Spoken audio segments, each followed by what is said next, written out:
Bismillahirrahmanirrahim. Assalamualaikum warahmatullahi wabarakatuh. Selamat sejahtera dan salam YS di Mercu. Saya Cikgu Nik Rosli bin Iqso, Guru Penekanan Tingkatan 6, Pusat Tingkatan 6 SMK Datuk Ahmad Yunus Sulaiman.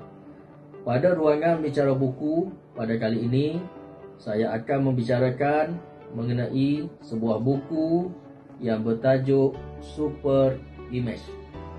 Buku Super Image ini adalah hasil tulisan seorang penulis muda yang bernama Nasrullah Amran, iaitu seorang penulis yang berlatar belakangkan pendidikan agama.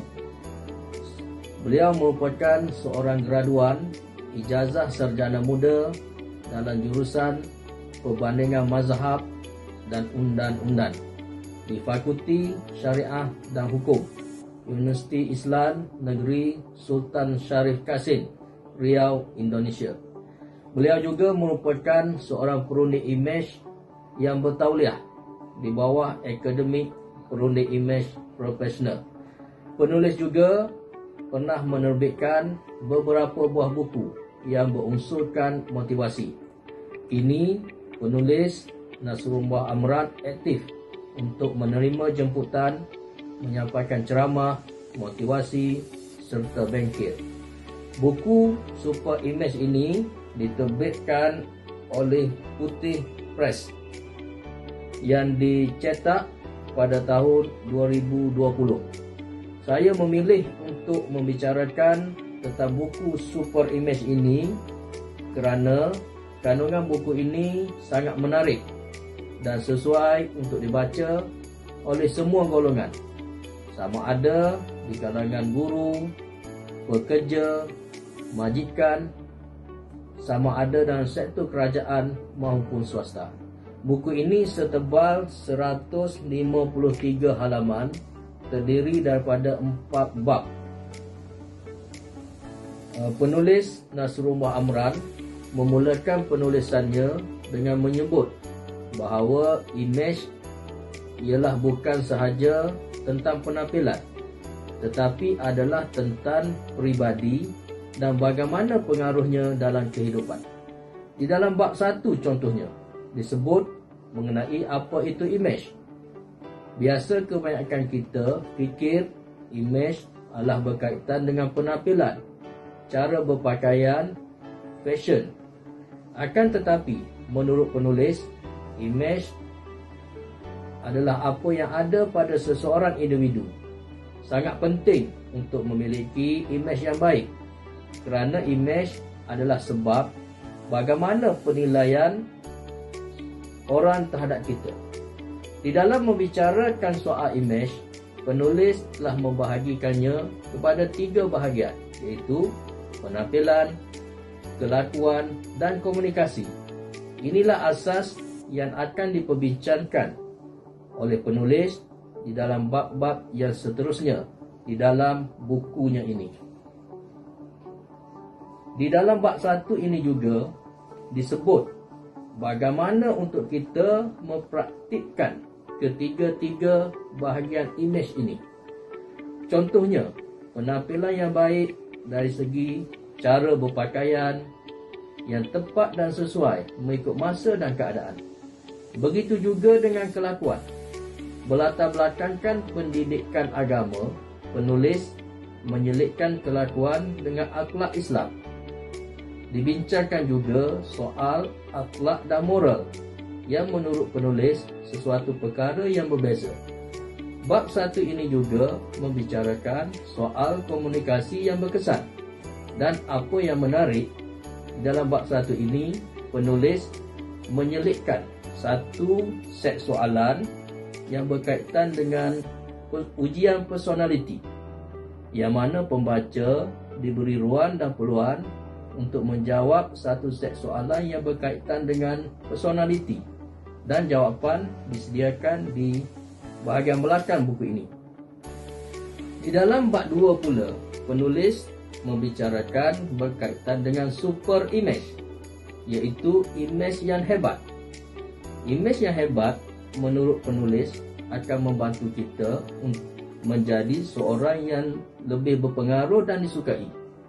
Di dalam bab ini juga dibincangkan dengan panjang lebar mengenai masalah-masalah yang berlaku berkaitan dengan kesalahan imej, ujian dan halangan untuk menjadi super imej.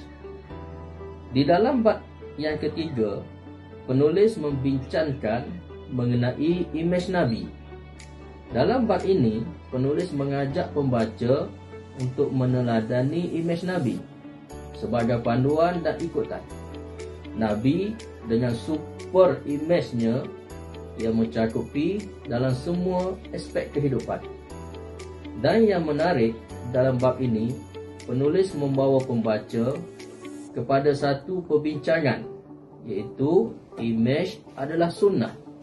Sesuatu yang menurut penulis dalam kupasannya terhadap isu ini, beliau menyatakan ramai yang tidak tahu mengenai perkara ini. Kerana menurut penulis, ramai yang faham imej adalah pakaian, bukannya turut mencakupi aspek penampilan, kelakuan dan komunikasi, seperti yang penulis kemukakan di awal penulisannya di dalam bab 1 lagi.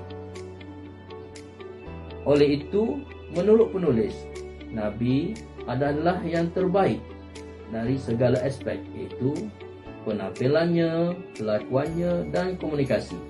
Jadi, memiliki penampilan yang baik adalah sunnah, akhlak yang baik adalah sunnah, dan komunikasi yang baik juga adalah sunnah. Diselitkan juga dalil yang menyokong hujah penulis ini. Adalah menarik untuk rakan-rakan dan pendengar di luar sana untuk sama-sama membaca dan menghayati kupasan beliau terhadap isu ini. Dan di dalam bab yang terakhir pula, penulis membicarakan soal penampilan profesional untuk temuduga pekerjaan. Di sini dibincangkan tips berkaitan dengan persediaan untuk calon-calon yang akan hadir untuk temuduga, berkaitan dengan cara berpakaian dan beberapa teknik-teknik yang berkaitan. Menutup tulisannya, penulis Nasrullah Amran telah menzahirkan harapan supaya buku super imejnya ini akan dapat memberi sesuatu kepada pembaca mengenai apa itu imej. Ilmu imej lebih besar lagi adalah untuk mempunyai imej yang hebat seperti Nabi kita sendiri. Sekian sahaja perkongsian saya untuk kali ini. Semoga perkongsian saya ini akan memberi sedikit manfaat buat rakan-rakan dan juga pendengar yang sudi untuk meluangkan masa untuk mendengar perkongsian saya pada kali ini. Dan untuk mengetahui atau mendalami dengan lebih lanjut lagi, saya menyarankan agar rakan-rakan dan pendengar semua untuk mendapatkan buku ini dan membacanya sendiri.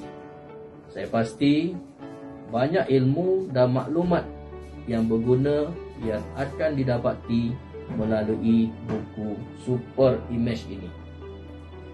Saya akhiri dengan memetik kata-kata yang dinukilkan oleh penulis di dalam bukunya ini, iaitu menjaga imej dan penampilan bukan untuk menjadi terkenal. Imej dijaga kerana ia memperkenalkan kita kepada orang lain. Sekian saja saya akhiri dengan wabillahi taufik wa hidayah. Assalamualaikum warahmatullahi wabarakatuh. Sekian, terima kasih.